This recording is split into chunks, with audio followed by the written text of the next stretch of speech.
Hey everyone, welcome back to Corporate Decoder, the place where we put on our detective hats and uncover the secrets buried in corporate filings.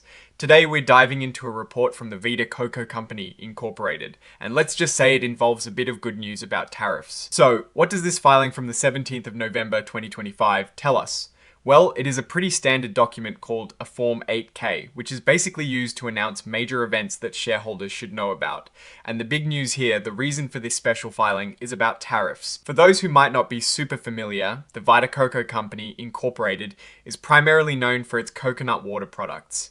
They're a well-known brand in the beverage industry, competing in a market that has seen a lot of growth but also a lot of competition. They're a publicly traded company, meaning their stock, their common stock, tickered as Coco on the Nasdaq, is available for anyone to buy. And like all public companies, they have to keep investors and the public informed about important happenings. This particular report falls under what is called Regulation FD disclosure. Now, Regulation FD, or Fair Disclosure, is a rule from the Securities and Exchange Commission, or SEC, that basically says companies can't selectively share important information with certain people. If they release something important, they have to make sure everyone can access it at the same time. And the specific event that triggered this filing is a press release issued on the 17th of November 2025. What was this press release about tariff relief? Tariffs are essentially taxes on imported goods. So essentially, the company got some good news that will likely make importing their products or the ingredients they need cheaper. This is a pretty big deal for a company that relies on global supply chains. Lower tariffs usually mean lower costs for the company, which can then translate into potentially higher profits or the ability to offer more competitive prices to consumers. The press release itself, Exhibit 99.1, is the core of this filing.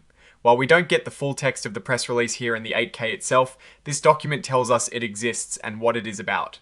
This is important because it directly impacts their cost of goods sold, which is a major line item for any manufacturer and retailer. Now, companies also have to include structured data, like this cover page interactive data file, which is part of what is called inline XBRL. This helps make financial information machine readable, which is great for analysts and the CC, but not something we'll spend much time on today. We're more interested in the real world impact. So let's put on our analyst hats and think about what this tariff relief means for the Vita Coco Company Incorporated. First, reduced tariffs can significantly boost their profit margins, especially if the previous tariffs were substantial. Imagine if a big chunk of your cost suddenly shrinks. That is money that can be reinvested in the business, used to pay down debt, or returned to shareholders. Second, this could give them a competitive edge. If their competitors are still facing higher tariff costs, Vita Coco might be able to offer their products at a slightly lower price or invest more in marketing and product development, which in turn could help them capture more market share. It is a way to improve their bottom line and potentially their market position without necessarily changing their products or how they sell them. Of course, we don't have the exact numbers from the press release here, but the fact that they're issuing a formal report about it suggests this isn't a minor adjustment. It is likely a meaningful change that will have a noticeable effect on their financial performance. Companies like Vita Coco often operate on tight margins, so any reduction in costs, especially something as significant as tariffs, can be a game changer.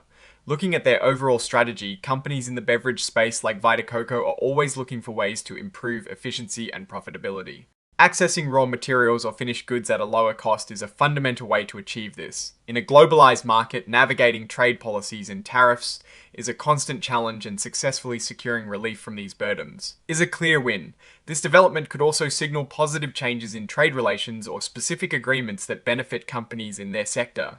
It is worth keeping an eye on whether this relief is a temporary measure or a more permanent shift in trade policy, as that will determine the long-term impact. Now, looking at these results more broadly, Vita Coco appears to be navigating the complex world of international trade with some success. The strength here lies in their ability to adapt and benefit from changes in the global economic landscape. The opportunity is clear: capitalize on these cost savings to drive growth and profitability. The primary risk, as always with international trade, is the potential for these policies to change again. But for now, this is a positive step. Is this tariff relief a sign that Vita Coco is on a strong upward trajectory, or is it simply mitigating a previous headwind? Based on this filing, it certainly points towards a more favorable operating environment for the company. It's a strategic advantage that can be leveraged effectively if managed well. Alright, that is our breakdown of the Vita Coco Company Incorporated's latest filing. What is your take on this tariff relief and what it might mean for the company's future? Drop your thoughts in the comments below. If this analysis was valuable, hitting that like button really helps us out. and subscribe for more deep dives into corporate filings. Don't forget to check out our Discord community in the description below to join the conversation. Thanks for watching, and we'll see you next time.